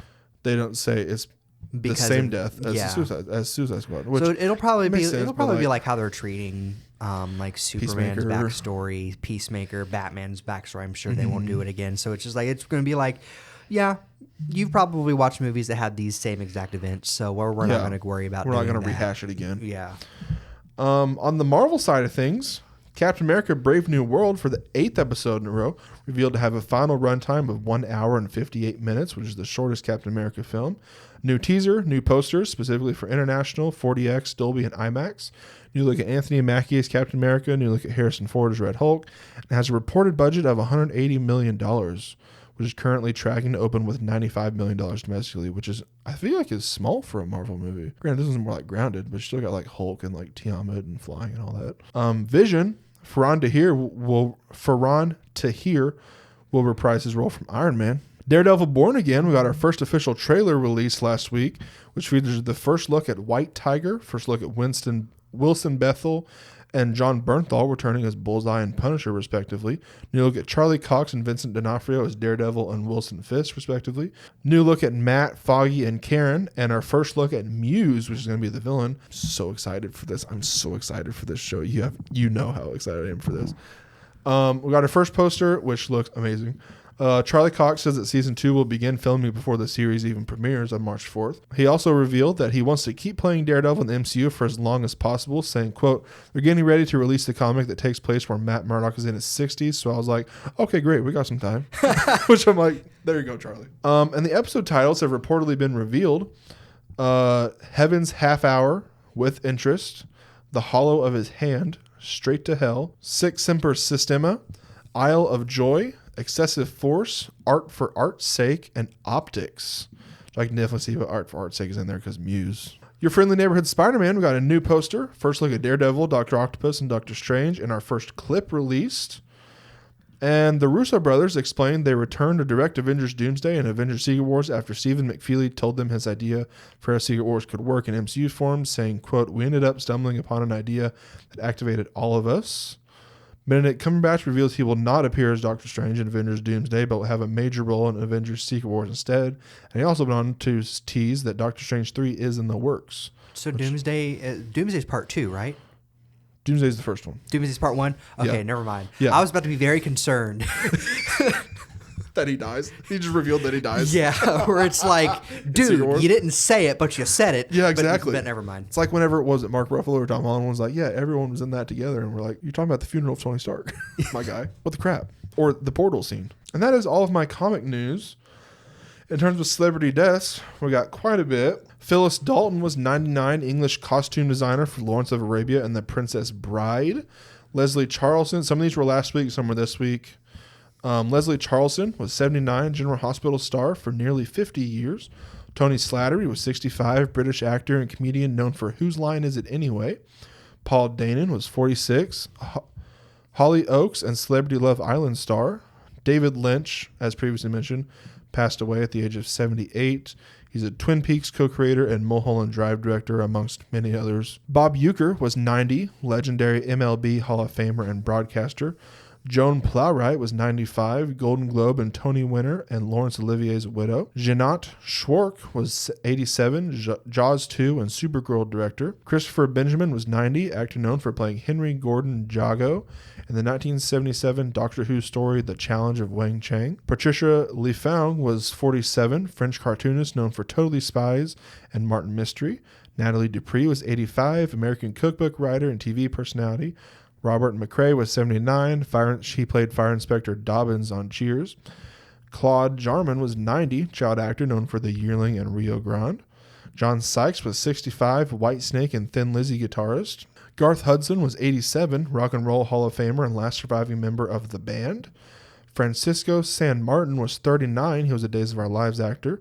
Len Bon was 52, Bling Empire New York star and jewelry designer. And DJ Unk, he was 43, the Walk It Out rapper. My sources for this week were Variety, at Flash Legacy BR, CNN, at Home of DCU, Deadline, Movie Insider, Screen Rant, Collider, Empire, at SW_Holocron, Hollywood Reporter, Entertainment Weekly, Famous Birthdays, MovieWeb, Entertainment Weekly, MovieWeb, Great Magazines, Puck, SiriusXM, Elle, The New York Times, Nexus Point News, THR, and of course, discussing film wherever would I be without you.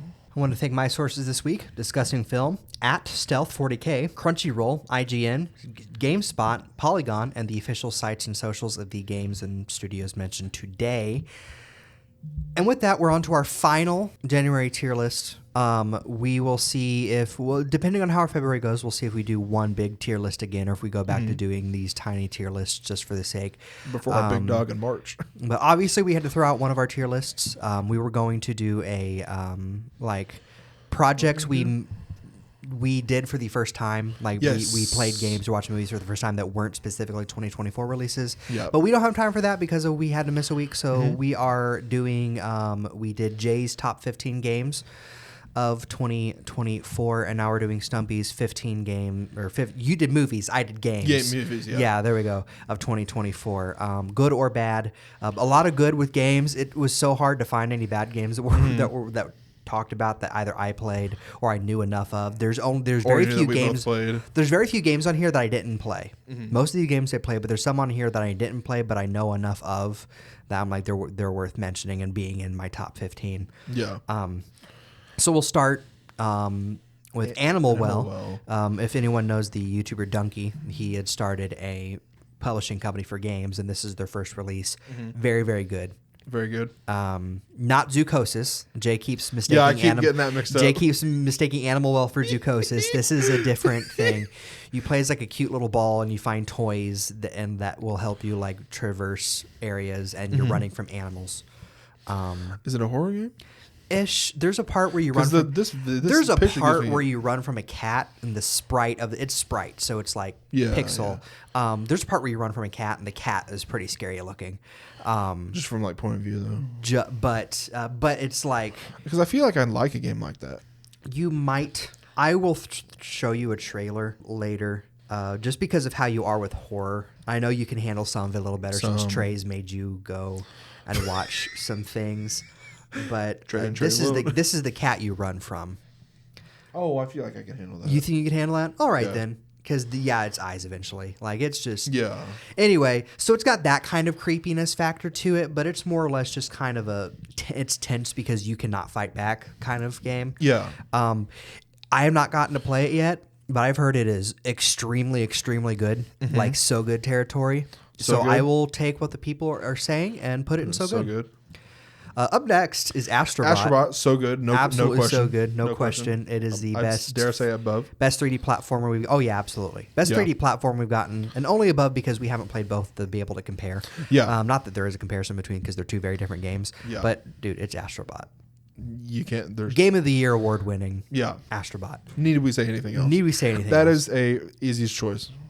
Absolutely. Next, we have #Blood. This was not a lot of people talked about this game, but this is a personal one of my favorite games of the year. One of the first games I beat when we started this show. I know that was early on, and I still want to play it a little bit. But. And I'll say it's awesome. Awesome. That's not quite one of the best games I've ever played, but art style and gameplay and stuff's fun enough. I'll say it's awesome. It's definitely had some updates since then. I'm like, it makes it a little bit more of a better experience. Like there's a couple extra chapters they added and stuff. So so very, very nice. But yeah, awesome game. Next we have Crow Country, which you probably don't know anything about. Do you remember Snipper Clips on Switch? Never mind, you're not going to know any of the games that they've made then. But I absolutely love the team behind Crow Country. So any of the time they make a game, like I'll give it a try. And Crow Country is a game inspired by the original Resident Evils, like the old PlayStation 1 horror games. of Yeah. top down. You have like pre-rendered things with low poly characters and stuff. It is extremely good. I'll put it in awesome though, because Awesome? there are other games that I liked Above better, or and also didn't get to beat it. So Yeah. I'll say we'll put it below Blood. below? But it's very, very good. I'm so excited for their next game, which I hope is the Mermaid's Tongue, Mermaid Mask. I can't remember. They changed the name to one or the other. But it is a Detective Grimoire game. Detective Grimoire is one of their series that starts all the way back when they were making Flash games. See, I've heard of Detective Grimoire. Yes. From So, you. Detective Grimoire is their series. It started as one Flash game, and then they made a mobile game, and then they made a full-on game called Tangle Tower, and then this is their next project before they make the next Detective Grimoire game. Anyway, super big fans of them. Snipper Clips took a lot of Piper and I's time when the Switch first came out, so props to them. Next up is Legend of Zelda Echoes of Wisdom. Very, very good game. Haven't gotten to beat it. Awesome that you can play Zelda. Some of the combat, combat gets a little old because you just spam some enemies to fight for you something. Like, it's not as engaging, but the puzzles are super good. Exploration, super fun. I love the story. The lore implications are awesome. Yeah. I still need to beat it 100%, but I have played enough of it. But I will let's put it between Blood. Let's put it above Blood. Above Blood? In awesome. Yeah. Final Fantasy VII Rebirth. I feel like I know where you're gonna put this. So good. So good. Yeah, it's so good. Above Astrobot? Jay, for you, we'll put it below Astrobot. Below Astrobot? Yeah. But it is so good. It's Final Fantasy VII Rebirth, man. But you're saying it deserves to be Yeah. It's, And at I least in the haven't beat conversation. it yet. Yeah. I've only played a little bit of it because Metaphor took my Yeah. and I'm trying to beat the bonus chapter to Final Fantasy VII Remake before I completely move on to Rebirth. But Yeah. we'll put it under so good. Funko Fusion. May I offer an early? An early, okay. All right. All right. I was going to say all right. All right. I'm having a fun time, but it is definitely not the best gaming Yeah. choice. Yeah. It is all right. Concerning I haven't gone back to it. I mean, I play it for 5 seconds, and then both my computer and my PS5 just hate the game for some reason. Oh no, your PS5 hates it too. I told you my PS5, like the screen went black for a second. That's what you were playing when it went back? Mm-hmm.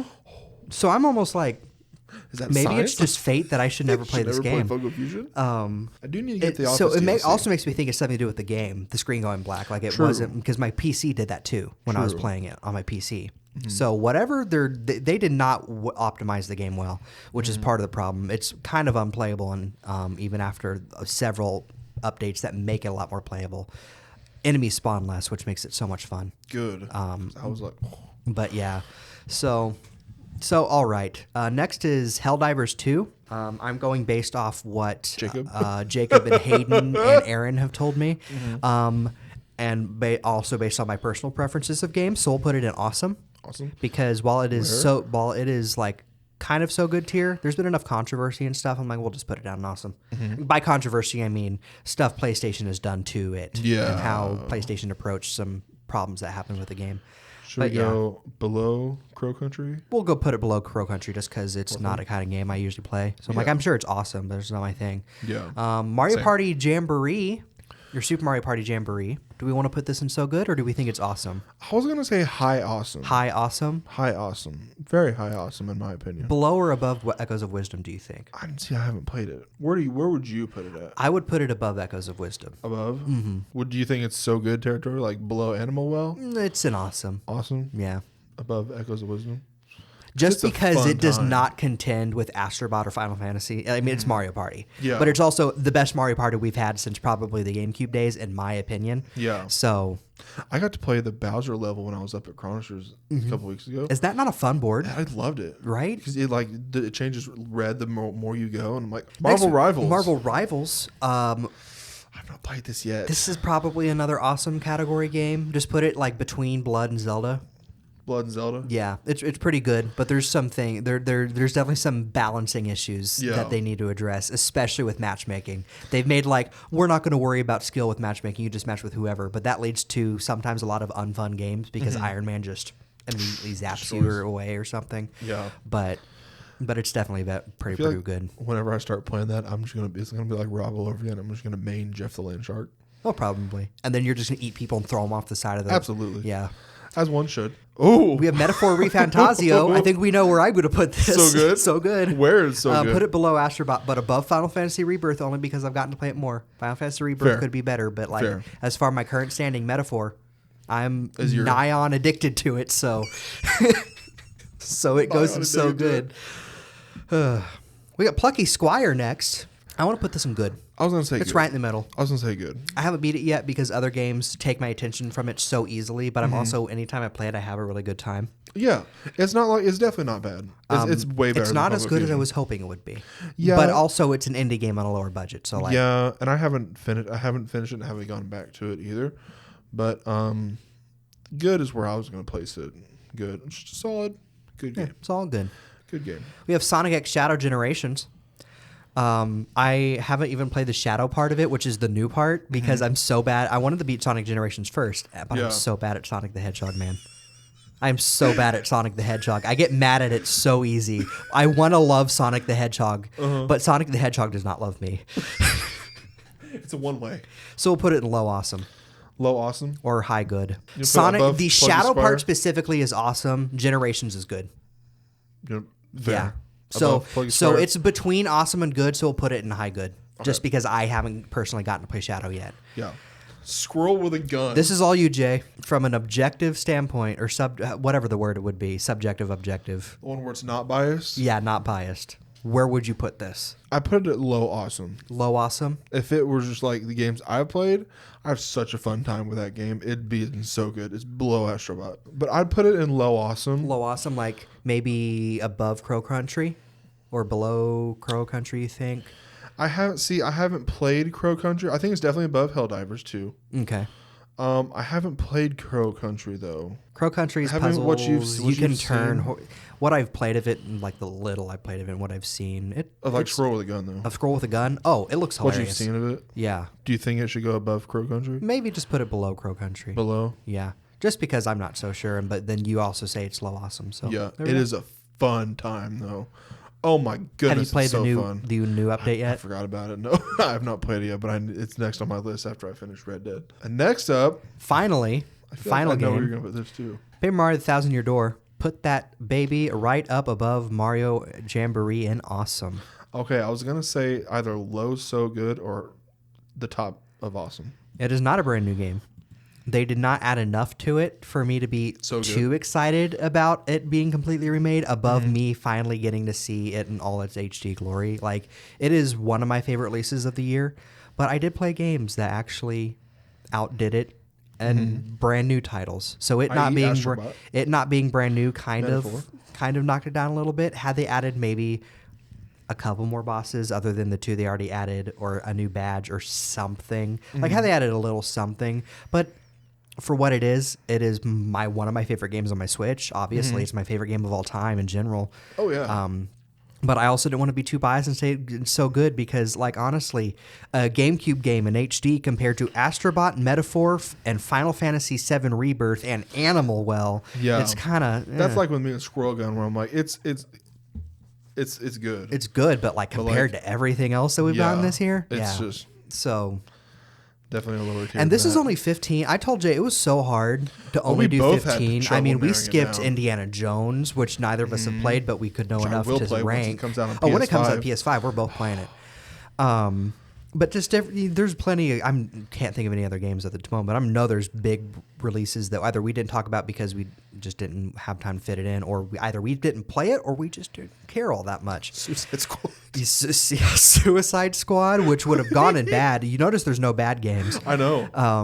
Did I don't know if I said on the pod I got it for free on PlayStation Plus, which is the exact amount that I should have paid for it. Because what is there to say about Suicide Squad that hasn't already been said? Yep, exactly. Balattro's not on here. Balatro. Silent Hill 2 Remake's not on here, even though I did play it a little bit, and it is absolutely fantastic. But these were ones that I knew enough of to have opinions, and also Jay and I played enough of to discuss. And Yeah. so I thought that would be a good discussory. And one last thing before we go. We do have an announcement. We're going to have our first special episode. I do a little thing every year that I've sent to the our group chat. Every year I do my own little Oscars called the Dubskers, where I take the movies from 2024 that I have seen, and I do the same awards that I can that the Oscars give out, and I give out my own little awards to them. A little neat thing I do is my own little personal hobby. We did announce on the same day as the Oscars announcements, we put it up on all of our socials. So if you follow us anywhere, you'll see them there. If you follow me on Facebook, you'll see it there. But we're gonna record a special episode just for the Dubsters. It's gonna release on March 2nd, the same day when the Oscars release.